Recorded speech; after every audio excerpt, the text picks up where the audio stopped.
La mission de Julie Keinec consiste à promouvoir les entreprises de l'éco-construction. Pour cela, elle a créé un annuaire sur Internet. Son objectif, délivrer une information pratique. Aujourd'hui, éco-construction sur un site sur Internet, on trouve de tout et n'importe quoi. Et des réponses qui sont au niveau national.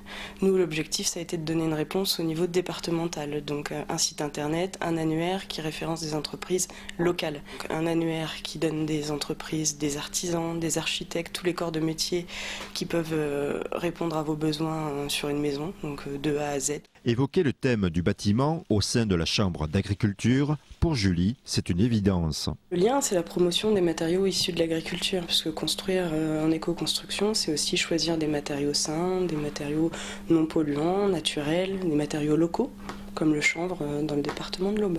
On va encore trouver des bâtiments en béton, mais il va y avoir une réflexion sur l'orientation de la maison, des choix en termes de chauffage, en termes d'ouvrants.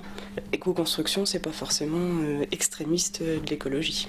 De nouvelles normes techniques, dites RT 2012, vont rentrer en vigueur. Les prochains bâtiments devront être notamment plus économes en énergie. Afin que tous les Aubois accèdent à ces informations, un guide papier va être distribué dès l'année prochaine. Un guide de l'éco-construction d'une 40aine de pages qui sera diffusé 8000 exemplaires dans tout le département.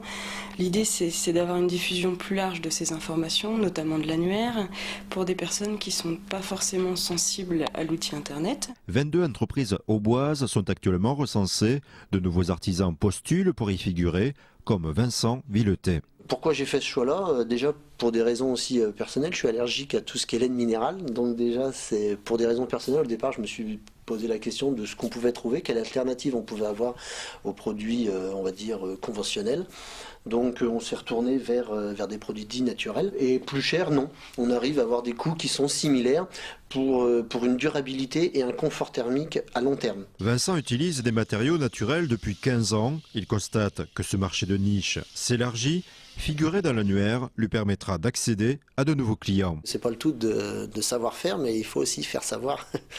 Donc je pense que le référencement est intéressant, ça permet aussi de répondre aussi à une charte aussi, donc d'obliger aussi un petit peu les gens qui décident d'y adhérer, justement, de respecter ces chartes de qualité. Je pense qu'il y a une vraie attente aussi derrière ça, et je pense qu'il va falloir être très sérieux pour pas la décevoir en fait. Vincent a consacré beaucoup de temps et d'argent à des formations. Il y a 2 ans, il a même repris une activité de fourniture d'isolants naturels afin de garantir son niveau de qualité.